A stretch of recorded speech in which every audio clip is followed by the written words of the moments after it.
Walt Disney World Resort had a very surprising change happen over Thanksgiving week, and it could just help bail out somebody for the next position of CEO. Josh, tomorrow it's time to celebrate because it's all gravy from Turkey Week for Disney. Hello, folks. Hello, friends. Welcome back yet again. It's TPP News, where all the news should be fun. And for this one, for Disney, they're going to love it because guess what? We call balls and strikes, and it turns out they did not strike out. Hit a home run, they did, over Thanksgiving week. Let's talk about it. Click the like button, and we'll tell you why we believe this is happening. This is from Thrill Data. If you're not familiar with Thrill Data, it's basically an aggregate for all public knowledge on the Walt Disney Company's theme parks and actually industry theme parks like Universal and so forth. We can see right here that the Walt Disney World monthly average wait time, well, it actually has gone up in the month of November. Now, December just started, obviously, so we don't have complete data right there. But if we take a look at the trend line, it was going down really, really bad. I mean, September was just absolutely awful, and October, not really that much better. But it does look like we're finally in this upward trend here, especially for the fall and late winter season. That is, I would say, very, very encouraging. Now, how will this actually look on the graph here when we compare to previous years? I'm not sure. Remember, Epic Universe, this is the first time that Epic Universe has been open for the winter or holiday season right here. And we know that the Celestial Park area of that theme park and the Wizarding World now have new holiday experiences for people to enjoy. And so we would have to believe that some cannibalization is still taking place. People not going to Walt Disney World, but actually going to Epic Universe. We think that trend will actually continue. But this has got to be a very encouraging sign, Pro, for the Walt Disney Company when it comes to this holiday season and, attendance actually rebounding in a big, big way here.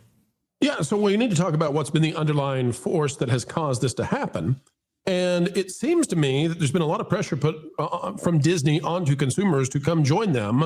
Right now, let's go. And you may say, well, what are they doing? How are they twisting people's arms? Well, remember when we covered not so long ago that Disney was offering 50% off for the hotels to residents of Georgia? Not Florida, Georgia, right? The adjacent state. And, our friends in Mississippi and Alabama may be saying, hey, wait a minute, what about us? We touched the panhandle. Nope, just Georgians. Disney has been offering huge, crazy levels of discounts this holiday season. It seems to have had a positive impact, at least in terms of attendance. That's what we're seeing. So if you went over Thanksgiving week and said, man, it's crowded here, why didn't those guys tell us?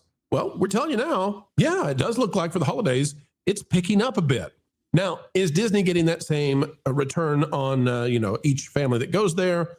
Probably not. They're probably not driving the same levels of revenues off of families, but they need to get attendance up a little bit. They definitely do.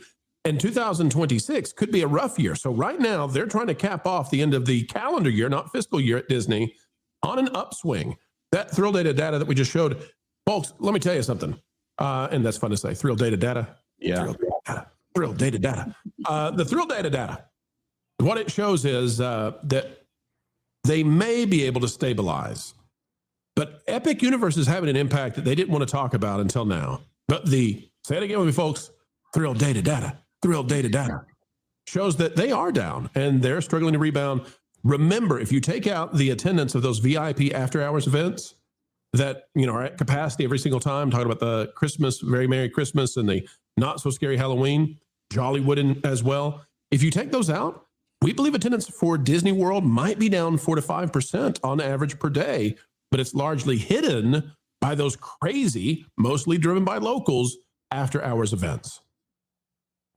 Right. And we know that there's a bunch of after hours events actually scheduled for the month of December with Very Merry Christmas and so forth. I think Jollywood Nights actually has picked up as well. I remember the first Jollywood Nights, not so good, but they sold out in November and they still have some availability for December, but they sold out in November. I was shocked. I think this is the first time Jollywood sold out, but they're really like amping it up, putting it out there.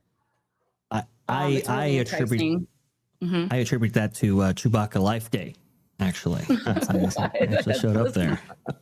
Why did they do that? I will, stick some red felt on the Wookiee, character costume that you already have, and bing, bada, boom, now you have a new character for which people can enjoy. If people don't understand what I'm talking about, yes, they have brought the Chewbacca from the holiday special to life at Disney's Hollywood Studios for Jollywood Nights right there, and making appearances at Disneyland Resort, which is very interesting. But like you said, MJ, they have sold out through for Jollywood Nights very, very early on, which was very interesting. I think Very Merry Christmas has also sold out. So they'll be getting healthy attendance figures, I would suspect, from that, but also too, I would think, some healthy margins. Now, what do we think in terms of the revenue output from this additional attendance right here? Do you think people are spending money on merch and so forth, or gifts for the family, or do you see these this trend line of diminishing retail sales and consumer confidence continuing?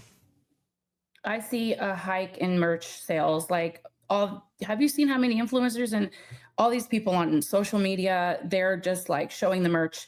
They're pushing that merch out there. And if you're a Disney Plus subscriber, annual pass holder, there's so many like enticing, discounts that they're offering. And it's just crazy. The hype is real, guys. People that are not even going to the parks for the holidays are using like third-party people to go to the park and buy all this merchandise for them. It's crazy. It's really crazy. I am surprised actually to see the amount of discounting going on in the parks right now. I know, I think Disneyland Resort had a slew of discounts in major shops dotted all around the resort, and usually don't see that. Usually when it comes to discount merch, previously you saw it at like the outlet Disney store. You would see a lot of stuff actually commingled together, stuff from Aulani, stuff from Disney Cruise Line, stuff that could move, put into these very specific locations in these specific regions. And I think that was the idea behind that, was to keep the perception that Disney was a quality brand high, but now we're actually seeing that in the parks. I think that's very interesting. Pro, what do we think the revenue output might be for this area, that being Q1 for fiscal year 2026 for the Walt Disney Company? It's going to be a tough one for Disney because they've cut already these discounts so deeply. When we're looking at the hotels being basically 50% off and going into the next year as well. So can they make it up off of these after-hour events? That's what saves them here, is that the Very Merry Christmas, hugely expensive to get in there, lots of spending once you get in there, lots of exclusive merch once you're in on that, and people spend a ton on exclusive merch. You all know that. You've been to a theater when the popcorn bucket du jour is out there and they can't keep it in before it flies out the doors. So it's a mixed bag for Disney. It's so crazy that if you guys are familiar, Gideon's Bakehouse in Disney Springs just launched their first Loungefly backpack because they know it's going to sell, and they did it during the holidays. That's insane. So that is crazy. I don't even like their cookies. I like Summer House on the Lake better than Gideon's. You guys know that already. Oh my. Let's not say things we can't take back here. No, I'm dead serious. I've had plenty from both, and Summer House really just like blows them out of the water. Gideon's is pure hype, and I'm sorry for all those that really like their cookies, but I mean, for them to have so much confidence to actually have a Loungefly coming out for the holidays, that tells you something right there with the whole merch situation. I mean, Gideon's is good for people who like a delicious cookie that you could alternatively build a house out of several of them. There you go. You see what I'm saying? It's a whole pound. Why do you need a whole pound of cookie? This is why we're sick and dying. Hollywood. If they do that, it's all over. It's all over. You're going to get French baguettes of Dollywood bread. Baguettes. No. Jonas, do we think these attendance figures at the end of calendar year 2025 will maybe offset some of the stuff that we've been seeing from this year for Disney? I think so. I think so. The after hours evening ticketed events seem to be a huge hit, and what we're going to see is Disney finding new after hours events for every single season. They'll turn it into Epcot if that's what they have to do to keep the average per capita spending up at the parks. So, this is something that they will stretch it as far as they can, in the same way that they stretch ticket prices as far as they can. So it is absolutely amazing. It's incredible to see the Walt Disney Company actually work and put all of their eggs into this holiday basket right here. Whether or not they'll actually hatch for the Walt Disney Company we have not seen quite yet. But it is fascinating how the dynamics are playing out right here as we're seeing consumer habits change, as we're seeing travel patterns change. Very, very interesting stuff. But we wanted to go ahead and bring it to your attention because the Walt Disney World attendance drama continues. This time, well, on a high note. 2026, however, I don't know how that's actually going to turn out. Thanks for watching That Park Plays News.